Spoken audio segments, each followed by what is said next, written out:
Ang siyang malilig na eskrita nang may nakasalubong siya.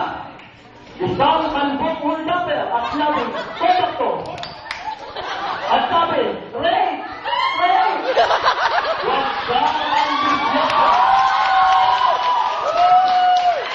Kodak lang ito, hindi ito Ray. At sinabi, "Ibigay mo ang gamit mo." At sabi ng babae, "Kahit may timbang mo, hindi ko ito bibigay." At nang narinig ito ng ating karamang tanggol sa isamating, lapit dito.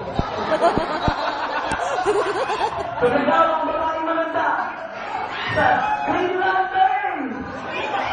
Hindi ako si Green Lantern. Ako si Tenten Latik.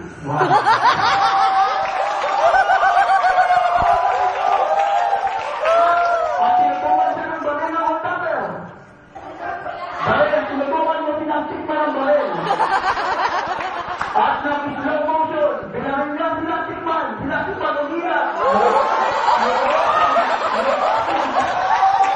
At sinastikman niya ang baril, sinagaw, sa katawan ng matanda. Ang matanda natatawan. Ayan, sinuntok sinastikman.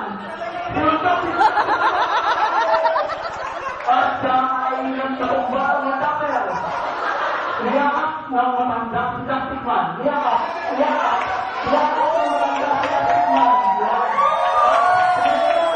Sinagitan sa loob. Sa loob. At nabuhi na naman ang ating pambansa.